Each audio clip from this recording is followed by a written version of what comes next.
What's up, guys? This is Coach Grant with First Down Training, and today we're going to be breaking down some of AMON RA St. Brown's route running, okay? So we're going to be talking about how to run a comeback and go, how to use a slide release on a slant route, and then we're going to get into a dive release on a slant route as well, okay? So this video is going to give you guys a lot of value just in terms of how to beat press off the line of scrimmage and then also how to make some separation at the top of the route. But first thing I want to talk to you guys today about is this new pre-workout supplement that A&G Labs just started offering, okay? It's called Predominance. So what this pre-workout is a pre-workout specifically designed for athletes, right? Designed to help you on the field and in the gym. It contains creatine monohydrate, beta-alanine, everything that a common pre-workout would normally have, but we designed it specifically for athletes to be able to help their performance on the field and in the gym, help you gain some weight, help you gain a little bit more explosiveness with some of the specific ingredients. So check out that very first link in the description, fellas, if you guys want to see more info on this pre-workout and how it can help you. Let's get started with this video, okay? So now, we're going to be looking at this comeback and go route right here, okay, from AMON RA St. Brown. This is him in the offseason working some one-on-ones.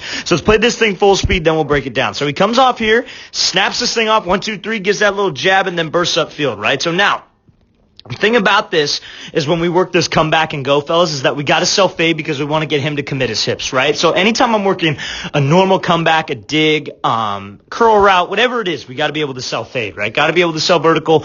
The goal is to try to get this DB to turn his hips and run, right? So we come off the line of scrimmage here. You see how you give him this little hesitation move, then he pushes up vertical, right?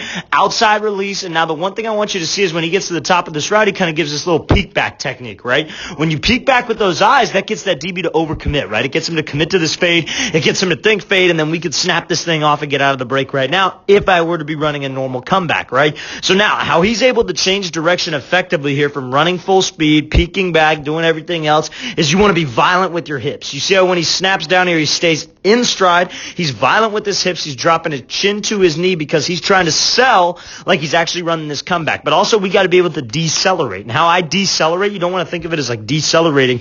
You want to think of it as creating energy at the top of the route, creating energy with your hips to be able to shoot you out of this thing, right? So you see how he's violent right here, violent snap, then he pivots off that second step, third step in the grass, fourth, right? And you see how he cuts off of that fourth step. And you see how he's bringing his whole entire upper half, head and shoulders down on this 45-degree angle because that's what's going to get this DB to undercut it and try to get him to bite on that. But if I do this kind of 1, 2, 3, 4, and I stay square and my hips and shoulders stay forward, that's not going to get this DB to drive on that 45-degree angle. But when I can come off this break here, and you see how he takes this snap, second step pivots him because that pivot step is very important to get your hips down on the break. Third step here, fourth step, head and shoulder fake down to that 45-degree angle. That's what can get that DB to sit underneath it, and then I can push back up vertical and create some separation, okay? So now that's the most important thing on that comeback and go. Selling fade, get the DB to commit, violent hips, make sure that I sell like I'm running out of the full comeback, throw on the fourth step, then burst up vertical. That's a great job by St. Brown here. Let's watch this thing again, full speed one more time. So coming off, hesitating, pushing up vertical, eyes, snap this thing off,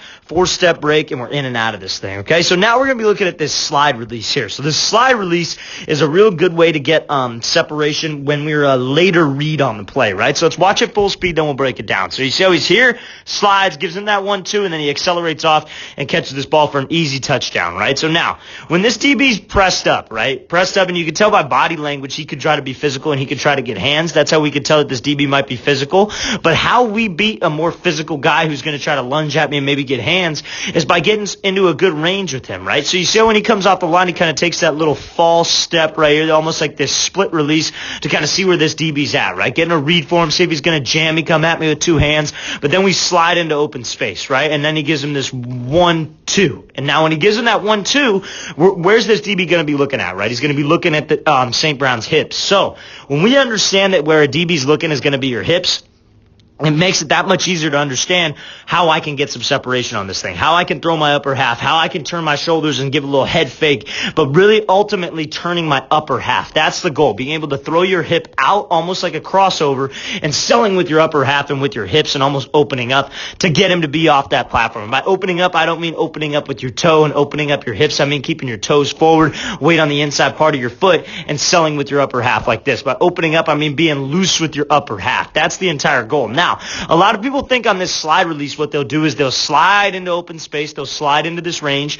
and they think that they could do this in every single situation. If you're the first read on this play, like maybe you're coming out of the slot, and you have like a quick one-step slant, the ball needs to be there right now, you probably got to go with something a little bit quicker, like a wide step, diamond release. Well, not necessarily a diamond release if it's a one-step slant, but let's say it's a three-step slant, for example. You probably want to go with something a little bit quicker because this slide release takes a little bit of time. So when we come out here, it takes time to get out to that kind of range. So when I would use this is maybe if I'm like the third read on this play, right? So like maybe the quarterback's working like a corner, he's working a post concept, and we're the third read coming underneath on a slant.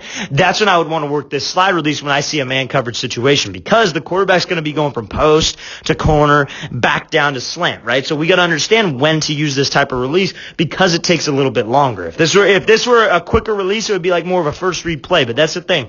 Every release can be different, fellas. Every release is different because the situation that you use it in, the play type, what read you are, is what's important. Knowing the IQ behind it is what's also important, okay? So now, like I was saying with this 1-2, one more thing I want to add is that you see how this first step kind of pushes him out wide and pushes him to throw that hip. That's something that a lot of people don't do, especially when they think about like stepping outside a guy's frame. They'll just step with this back leg, but they got to realize that their first leg in any kind of double up move, any kind of 1-2, this first move serves as like a move to push, right? You want to push off that inside part of that foot and throw yourself to the outside, and that first step is what does it. That first step's got to be quick, got to be sudden, but it's got to create explosion. You got to push to where you could throw your hip outside. You turn with your upper half. That's what gets that DB to turn. That's what gets that DB to open up that gate, and we make him think fade. We want to hesitate, make him think fade, right? And that's how I sell with my upper half, sell with my feet, throw my hip into it, and then obviously the situation is like a third read situation, okay? So let's watch this thing full speed one more time. So he slides, 1-2,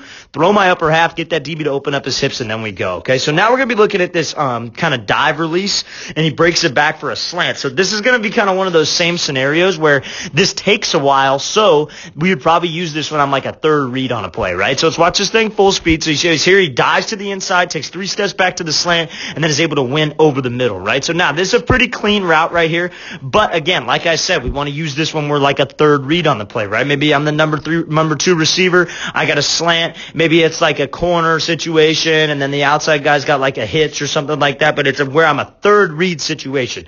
Quarterback's coming back to me late, so I got to be in that window for the slant at the right time. So that's why I want to take my time with this release. We don't want to, let's say I'm the number 2 receiver, I'm the slot, and then we only have one outside guy, and we're both running double slants, right? This is probably not something I want to go with because it takes too long, right? It's probably something that when you're a third read on a play, right? So now, when you use this kind of split release here, he gives this like dive release, right? So what we call this is, some people call this a dive, some people call this a threaten release, where you're taking 2 steps to the inside.